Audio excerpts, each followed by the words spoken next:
नमस्कार। आज हम आधुनिक हिंदी कविता के बेहद महत्वपूर्ण कवि गजानन माधव मुक्तिबोध की कविता अंधेरे में का पाठ विश्लेषण करेंगे। इस पाठ विश्लेषण के पूर्व गजानन माधव मुक्तिबोध की कविताओं के संदर्भ में हम कुछ परिचर्चा करेंगे और ये देखेंगे कि किस तरह से गजानन माधव मुक्तिबोध की कविताएं अपने स्थापत्य में, अपनी संरचना में, समकालीन हिंदी कविताओं में अपना एक अलग चेहरा रखती हैं। आधुनिक हिंदी कविता के इतिहास में गजानन माधव मुक्तिबोध की कविताएं एक युगांतर उपस्थित करती हैं। वे एक जगह लिखते हैं कि मैं अपनी अधूरी दीर्घ कविता में उमग कर जन्म लेना चाहता हूँ, फिर से व्यक्तित्वांतरित होकर नए सिर से समझना और जीना चाहता हूँ सच।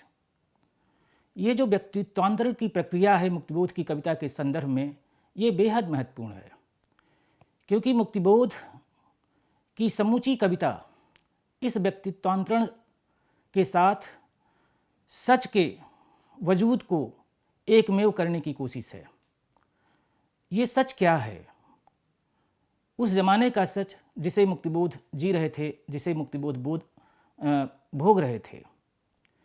नई कविता के संदर्भ में प्रायः भोगा हुआ यथार्थ की चर्चा होती है, लेकिन ये भोगा हुआ यथार्थ भोग का यथार्थ नहीं है, बल्कि अपने जीवन जगत में संघर्ष करते हुए, तमाम सारी विपरीत परिस्थितियों में संघर्ष करते हुए ये जीवन के उस उत्स को पाने का एक अविकल प्रयास है, जिसको पाने के बाद हम एक नए समाज, एक नए जीवन का सपना देखते हैं। मुक्तिबोध की कविताएं इसी असंग बेचैनी और ऊष्मा से जुड़ी हुई कविताएं हैं। वह उस बेचैनी और ऊष्मा के बीच लगातार एक अप्रतिहत, एक अपराजेय विवशता के सम्मुख एक अपराजेय संकल्प बन करके आती हैं, और यह अपराजेय संकल्पता मुक्तिबोध की कविताओं का प्राण है। मुक्तिबोध को जब हम पढ़ते हैं तो हमें बार बार ये लगता है कि वो तीव्र बेचैनी भरे घोड़ावर्तों की कविताएं हैं। उनमें एक निर्मम प्रश्नाकुलता है, और ये प्रश्नाकुलता जिंदगी की जद्दोजहद से पैदा हुई है। ये जो जिंदगी है, क्योंकि इस जिंदगी पर ही सबसे अधिक मार है, और ये मार उस परिवेश की है जिस परिवेश में मनुष्य जी रहा है। मुक्तिबोध एक जगह कहते हैं, पिस गया है वह भीतरी और बाहरी कठिन दो पाटों के बीच, ऐसी ट्रेजेडी है नीच। मुक्तिबोध की सारी कविताएं इसी ट्रेजेडी की सुव्यवस्थित व्याख्याएं हैं। ये उस सभ्यता समीक्षा का प्राण हैं जिसमें मुक्तिबोध या मुक्तिबोध जैसे बहुत सारे लोग, आमजन जो जीवन जी रहे हैं। इन भयावह परिस्थितियों को अपना स्वरूप कैसे प्राप्त होता है? उस स्वरूप को, उस पूरी संरचना को मुक्तिबोध अपनी कविताओं में तार तार करते हैं। आखिर ऐसा क्या है जिसके कारण उनकी कविताएं जिंदगी के सम्मुख भयावह दुःस्वप्नों की ऐसी तस्वीर प्रस्तुत करती हैं, जिसके बारे में वे लिखते हैं कि इतने भीम जड़ीभूत टीलों के नीचे हम दबे हैं, फिर भी जी रहे हैं, सृष्टि का चमत्कार। ये जो भीमभूत जड़ टीलों के नीचे दबे रहना है, ये क्या है? क्या ये मनुष्य विरोधी परिस्थितियों का दबाव नहीं है? हरिशंकर परसाई जी ने एक जगह लिखा है, मुक्तिबोध ने जितना संघर्ष किया है, अगर उसका आधे का भी कोई उतना संघर्ष कर लेता तो वो आधे जीवन में ही मर जाता। जाहिर है कि इन संघर्षों की तमाम सारी गूंजें मुक्तिबोध की रचनाओं में भरी पड़ी हैं। एक और बात जो मुक्तिबोध के संदर्भ में बहुत ध्यान देने की है, वो ये कि अगर मुक्तिबोध की समूची रचना प्रक्रिया पर आप ध्यान देंगे तो आप पाएंगे कि जैसे मुक्तिबोध एक ही कविता को बार बार लिख रहे हैं, एक ही कविता के बार बार वो पाठ तैयार कर रहे हैं। जैसे पाठ के भीतर उपपाठ, अंतरपाठ, ये कई स्तर और कई रूपों में उनके यहाँ मौजूद है। रचना के इस विन्यास को कभी वह फैंटेसी कहते हैं, कभी वह स्मृति, स्वप्न कहते हैं। और ये कविता को आगे बढ़ाने का उनका अपना एक निजी तरीका है। फैंटेसी की चर्चा मुक्तिबोध के पहले आधुनिक हिंदी कविता के इतिहास में नहीं सुनाई पड़ती। यहाँ रुक करके मैं ये भी आपको बता देना चाहता हूँ कि ऐसा लगता है कि मुक्तिबोध की कविता का कोई पूर्वज कवि नहीं है। और आप ये भी देखेंगे कि मुक्तिबोध की कविता के अनुरूप लिखने वाले जो बाद की पीढ़ी के लोग हैं, उनमें से आपको कम लोग मिलेंगे जिन्होंने मुक्तिबोध की कविता का अनुकरण किया हो या उस तर्ज पर कविताएं लिखने की कोशिश किए हों। प्रायः कहा जाता है कि अच्छी कविताओं का अनुकरण या नकल संभव नहीं है। तो मुक्तिबोध ऐसे ही कवि हैं, आधुनिक हिंदी कविता के इतिहास में एकमात्र, अकेले और एकमेव कवि जिन्होंने अपनी शिल्प, अपनी संरचना से आधुनिक हिंदी कविता को एक नया स्वर, एक नया कलेवर, एक नया तेवर दिया है। मुक्तिबोध की जो अपनी काव्य यात्रा है, उसमें अगर आप देखेंगे तो सन 57 के बाद प्रायः मुक्तिबोध ने लंबी कविताएं लिखी हैं। मुक्तिबोध के जीवन में कोई कविता संग्रह प्रकाशित नहीं हुआ। पहला संग्रह उनका जो चाँद का मुँह टेढ़ा है, वो उनकी मृत्यु के उपरांत आया 1964 में, और उसके बाद फिर भूरी भूरी कागदूल, और बाद में नेमचंद्र जैन ने उनकी रचनावली का संपादन किया। मुक्तिबोध की कविता की व्याख्याएं, उनका जो विश्लेषण है, वो मुक्तिबोध के न रहने के बाद संभव हुई, और लोगों का बहुत गहरे ध्यान गया, और उस गहरे ध्यान के बाद मुक्तिबोध की कविताओं का तमाम तरह से विश्लेषण हुआ। लेकिन यहाँ थोड़ा सा रुक करके मैं ये बताना चाहता हूँ कि मुक्तिबोध की कविता का प्रमुख विषय क्या रहा है। मुक्तिबोध अपनी कविता में किस तरह से अपने समय को उजागर करते हैं। मुक्तिबोध द्वितीय विश्व युद्ध के परिणामों से परिचित हैं।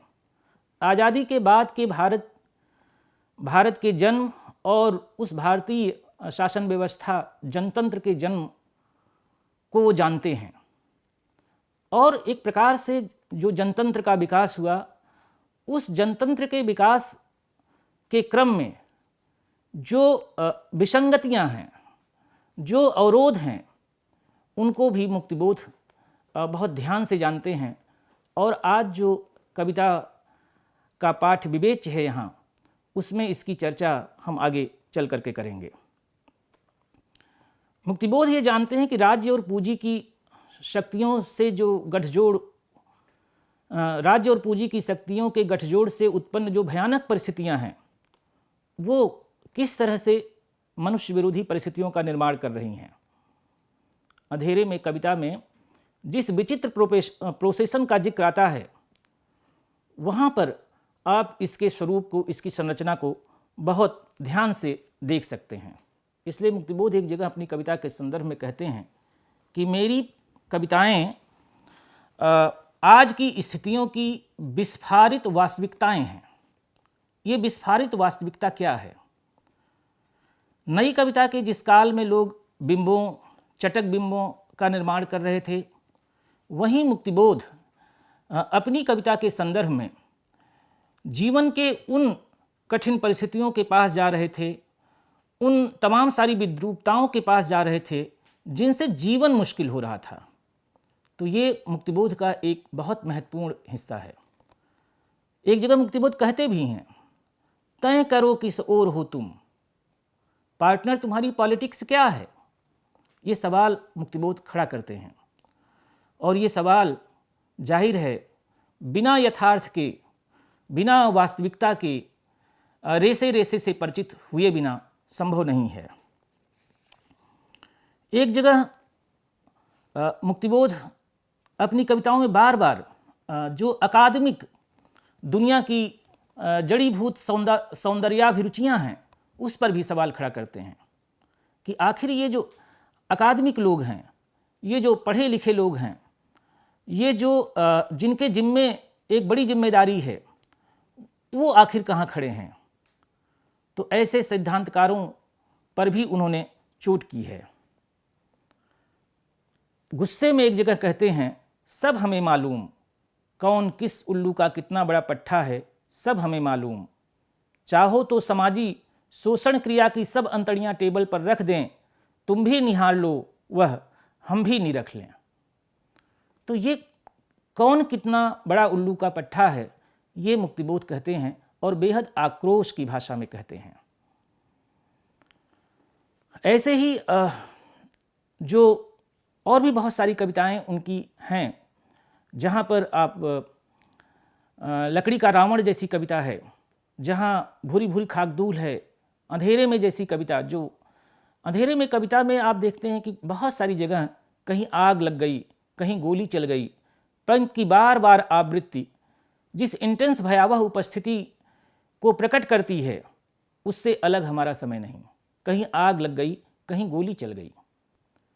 ये एक ऐसे समय का वर्णन है जहाँ पर पूरी परिस्थितियाँ एक प्रकार से कह लीजिए कि मानव विरुद्ध हैं। सच तो यह है कि ऐसा लगता है कि मुक्तिबोध ने 20वीं शताब्दी में कविता नहीं लिखी थी, बल्कि 21वीं शताब्दी में बैठ करके हमारे समय का कोई रचनाकार जैसे उस पूरे परिदृश्य को आज लिख रहा हो। नई कविता के दौर में लिखी हुई ये कविताएं नई कविता के सौंदर्य संबंधी प्रतिमान में भी एक फांक उत्पन्न करती हैं।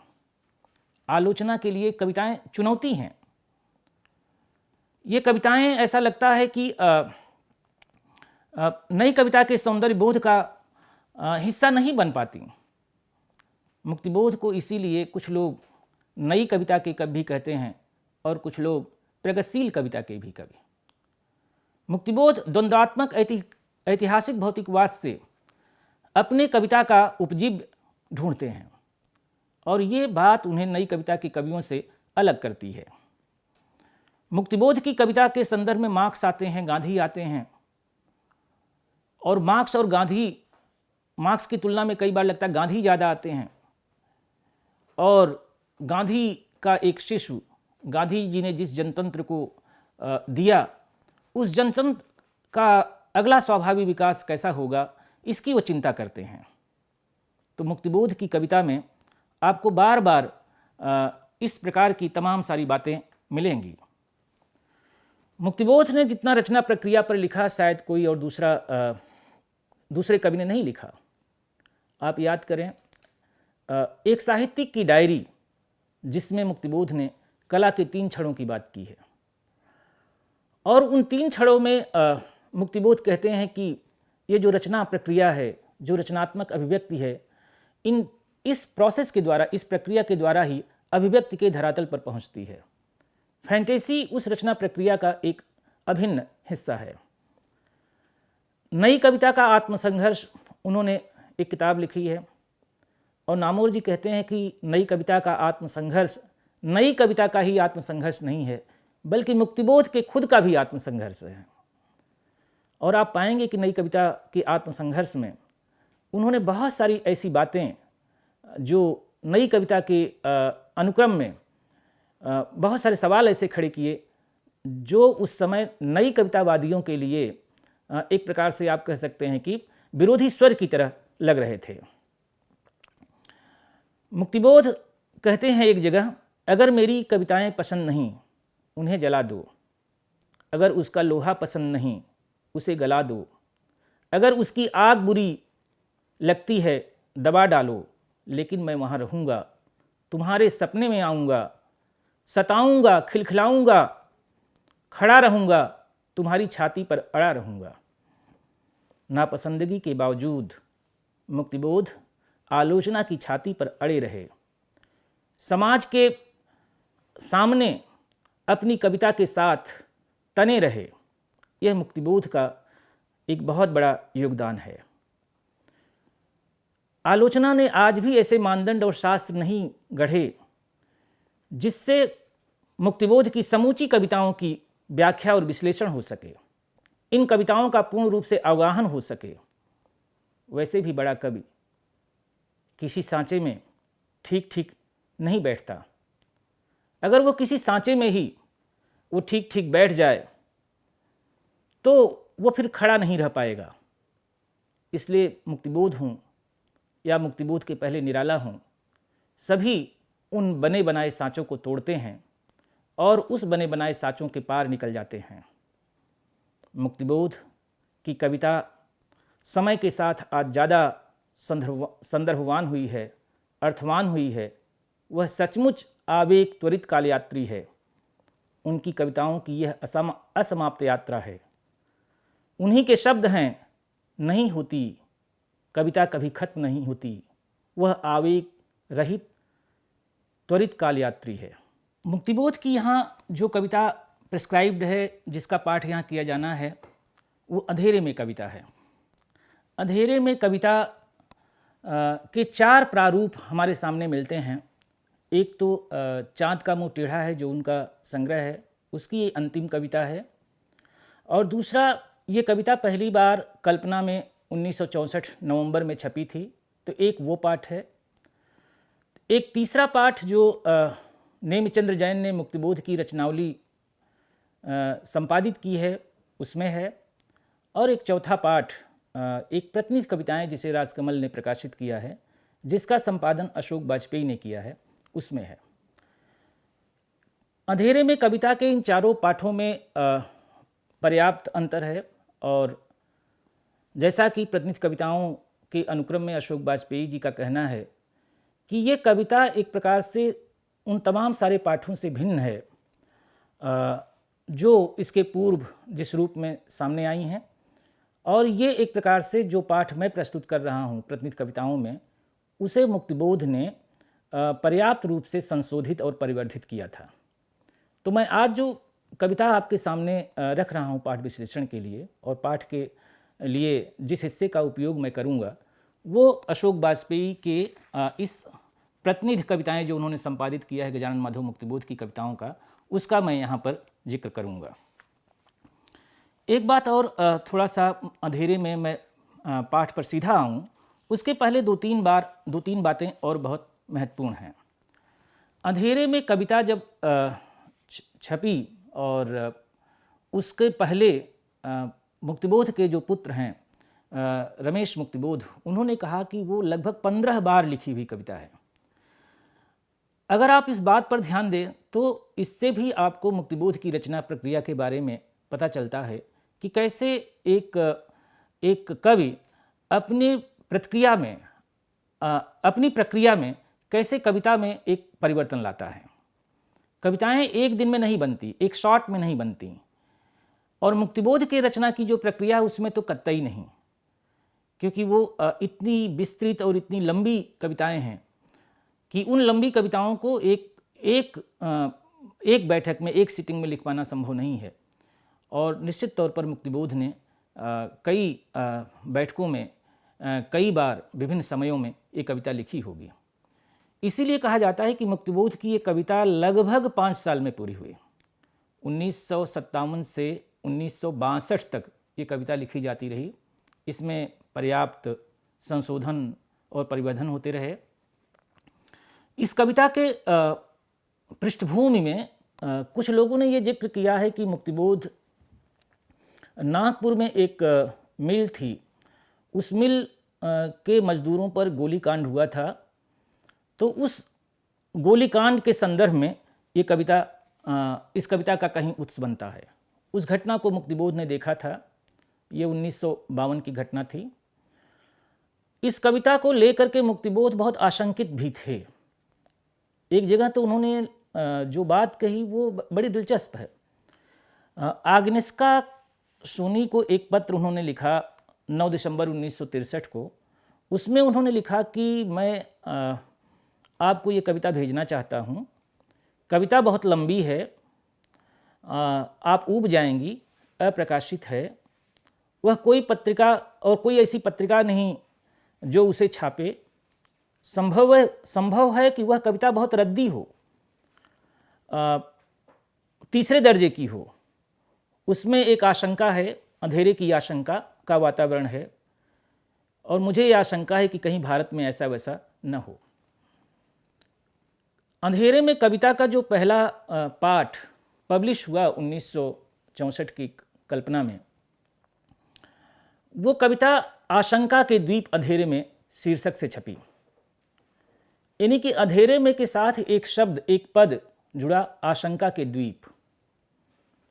बाद में प्रतिनिधि कविताएं में या रचनावली में जब कविता आई, या चाँद का मुँह टेढ़ा की अंतिम कविता के रूप में जब वो प्रकाशित हुई, तो आशंका के द्वीप जो पदबंध है उसको मुक्तिबोध ने हटा दिया और लिखा सिर्फ अंधेरे में। केदारनाथ सिंह हिंदी के महत्वपूर्ण कवि हैं। उन्होंने एक जगह ये टिप्पणी लिखी है कि इस शीर्षक को, आशंका के द्वीप अंधेरे में, को रिटेन किया जाना चाहिए था। और वो इसलिए क्योंकि आशंका के द्वीप, ये जो शब्दबंध है, इससे कविता के अर्थ और कविता के मर्म तक पहुंचने का एक रास्ता मिल जाता। लेकिन मुक्तिबोध ने, जैसे मैंने कहा कि जो छपी वो अंधेरे में शीर्षक से छपी। ये जो अंधेरे में कविता है, इसको लेकर के तमाम बातें हुई और बहुत विस्तार से इस पर हिंदी में चर्चा हुई। मेरा ख्याल है कि एक कविता पर इतनी चर्चा, इतनी बहस आधुनिक हिंदी कविता के इतिहास में शायद कम ही हुई हो। उसके इतने पाठ हैं, इतने विश्लेषण हैं कि उन पाठों और विश्लेषणों के अनुक्रम या क्रम को अगर हम देखें, उन बहसों में जाएं, तो आपको लगेगा कि जैसे वो मीर का एक शेर है, तरफे रखे हैं एक सुखन चार चार मीर, क्या क्या कहा करे जबाने कलम से हम। तो मुक्तिबोध की कविता में कई तरफ हैं, कई सिमत हैं, और ये सिमत जहाँ खुलता है, जैसे लगता है कि क्योंकि मुक्तिबोध की कविता में चौराहे बहुत आते हैं, तो लगता है कि पूरी कविता चौराहों से जैसे 10 दिशाएं, 4 दिशाएं फूटती हैं, वैसे ही मुक्तिबोध की इस कविता में भी कई दिशाएं फूटती हैं।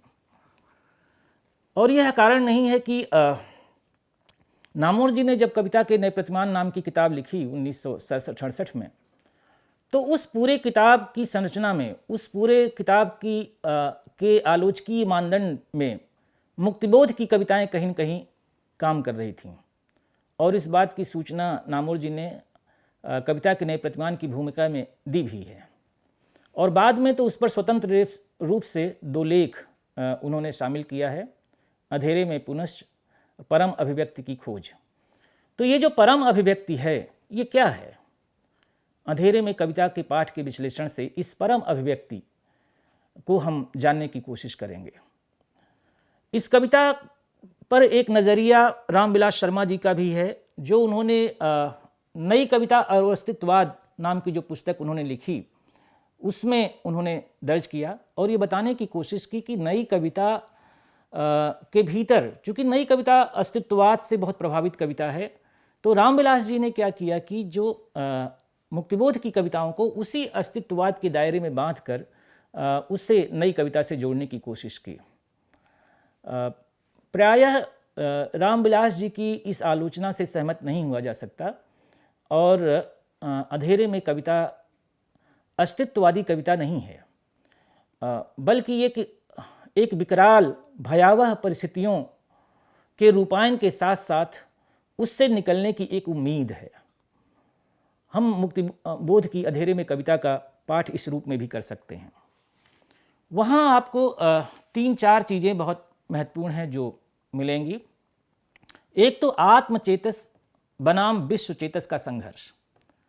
तो आत्मचेतस, मुक्तिबोध ये मानते थे कि विवेक जो है वो जीवन का बहुत महत्वपूर्ण घटक है, विवेक और चेतना। और विवेक और चेतना,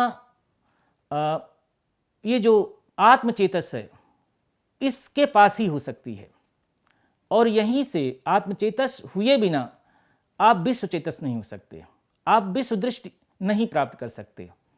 तो मुक्तिबोध की ये कविता एक प्रकार से आत्मचेतस बनाम विश्व चेतर के निरंतर संघर्ष की भी कविता है। एक मुक्ति की छटपटाहट आपको वहाँ मिलेगी, एक बेचैन विक्षुब्ध आत्मचेतस प्रतिक्रिया वहाँ मिलेगी। और मुक्तिबोध इन तमाम सारे संदर्भों से एक रक्तपाई जो वर्ग पैदा हो गया आज़ादी के बाद पूंजीवाद के क्लासिकल दौर में, या आप कह सकते हैं कि ये जो औपनिवेशोत्तर काल है, उपनिवेशवाद के बाद का जो दौर है, उसकी बहुत गहरी शिनाख्त, उसकी एक बहुत मौलिक पहचान इस कविता में की है। इस कविता को देखते हुए या मुक्तिबोध के समस्त साहित्य को देखते हुए कई आलोचकों ने मत रखे हैं और नई कविता में मुक्तिबोध की लगभग स्थिति वही है।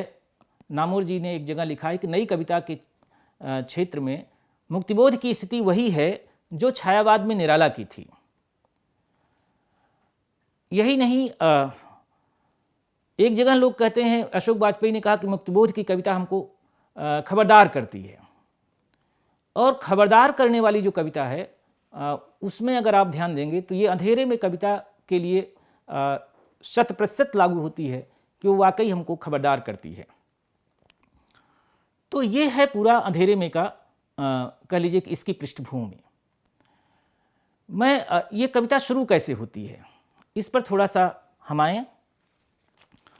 आप देखिए कि जिंदगी के कमरों में अंधेरे लगाता है चक्कर कोई एक लगातार, आवाज़ पैरों की देती है सुनाई बार बार बार बार।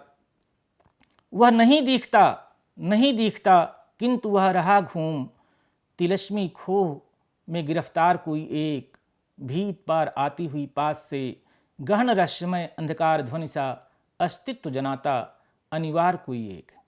ये अनिवार्य कौन है?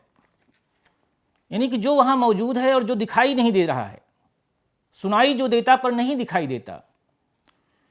कविता की शुरुआत यहाँ से होती है और मुक्तिबोध, यहाँ पर आपको ये लगेगा कि जैसे मुक्तिबोध का जो व्यक्तित्व है, उस आत्मचेतस व्यक्तित्व को, उस आत्मचेतस जिसको बाद में मुक्तिबोध ने रक्ता लोक स्नात पुरुष कहा है, ये कविता में आपको मुक्तिबोध एक प्रकार से ढूंढते हुए दिखाई देते हैं। ये जो परम अभिव्यक्ति अनिवार्य है, जहाँ कविता खत्म होती है, वहाँ से ये बात वो शुरू करते हैं। तो जिंदगी के कमरों में अंधेरे, ये अंधेरा कितना घना है। जिंदगी का कमरा क्या है? आप अगर इस बिंब को देखेंगे कि समूचे जीवन में अंधेरे के जो एक प्रकार से विवश भरी जो परिस्थितियां हैं, कभी उसको अंधेरा कह रहा है। और इस अंधेरे में भी लेकिन कोई है जिसे मुक्तिबोध कहना चाहते हैं कि वो कौन है, उसकी वो खोज कर रहे हैं। एक जगह वो आगे कविता जब बढ़ती है तो कहते हैं कि फूले हुए पलिस्तर खिरते हैं, चूने भरी रेत खिसकती है पपड़ियाँ इस तरह, खुद ब खुद कोई बड़ा चेहरा बन जाता है, स्वयं मुख बन जाता है दीवाल पर, नुकीली नाक और भव्य ललाट है, दृढ़ हनु कोई अनजानी अनपहचानी आकृति, कौन वह दिखाई जो देता पर नहीं जाना जाता, कौन मनु। ये जो मनु है, ये आधुनिक मनुष्य है, मुक्तिबोध के समय का मनुष्य है। कुछ लोगों ने मन के आधार पर कामायनी के मन की खोज की और उसके संदर्भ में मुक्तिबोध के कविता के संदर्भ की व्याख्या की। रामविलास जी ने ऐसा ही किया। लेकिन ये जो कौन मन, ये कौन है जो दिखाई देता है, नहीं दिखाई देता पर सुनाई देता है, ये वो नया मनुष्य है जिसकी खोज मुक्तिबोध इस कविता में करना चाह रहे हैं। इसलिए ये कविता एक प्रकार से वो जो परम अभिव्यक्ति है, वो जो नया मनुष्य है, वो जो रक्तालोक पुरुष के रूप में विश्व चेतस और आत्मचेतस का प्रतिबिंब है, उसकी खोज इस कविता में आपको बार बार दिखाई पड़ेगी। आगे कविता बढ़ती है और मुक्तिबोध एक जगह कहते हैं कि ये जो घुसती है लाल लाल मशाल अजीब सी अंतराल विवर के तम में, कुहरे में सामने रक्तालोक स्नात पुरुष एक रहस्य साक्षात। ये जो रक्तालोक स्नात पुरुष है एक रहस्य साक्षात, वो साक्षात रहस्य है। ये जो रक्तालोक स्नात पुरुष है, इसी को तो मुझे पाना है, लेकिन ये मुझसे दूर जा रहा है। ये मैंने कहा कि विवेक और चेतना का भी प्रतीक है। और मुक्तिबोध उस चेतना को, उस इयत्ता को, उस विश्व चेतस अभिव्यक्ति को एक प्रतीक के रूप में यहाँ पर संकेतित कर रहे हैं। एक जगह लॉरेंस डरेल ने कहा है, कविता में सत्य को संकेतित किया जाता है, कहा नहीं जाता, कहने से बात बिगड़ जाती है। मुक्तिबोध यहाँ उस रक्तालोक स्नात पुरुष की खोज करते हैं और एक संकेत के रूप में बार बार वो अपने से परे, अपने से दूर उसको वो देखते हैं और उसके उस पूरे स्वरूप को कविता में ढालने की कोशिश करते हैं। उसे वो कहते हैं, वह रहस्यमय व्यक्ति अब तक न पाई गई मेरी अभिव्यक्ति है, पूर्ण अवस्था वह निजी संभावनाओं, निहित प्रभावों, प्रतिभाओं की मेरे परिपूर्ण का आविर्भाव। ये जो रक्तालोक स्नात पुरुष है, ये जो विश्वचेतस व्यक्ति है, उसके बारे में मुक्तिबोध कहते हैं कि वो क्या है? वो अब तक न पाई गई मेरी परम अभिव्यक्ति है, निज संभावनाओं, निहित प्रभावों और प्रतिभाओं की मेरे परिपूर्ण का आविर्भाव। हृदय में रिस रहे ज्ञान का तनाव वह आत्मा की प्रतिमा। तो ये जो ज्ञान का तनाव है वो आत्मा की प्रतिमा है मेरी, वो रक्तालोक स्नात पुरुष। यहाँ से कविता शुरू होती है। धन्यवाद।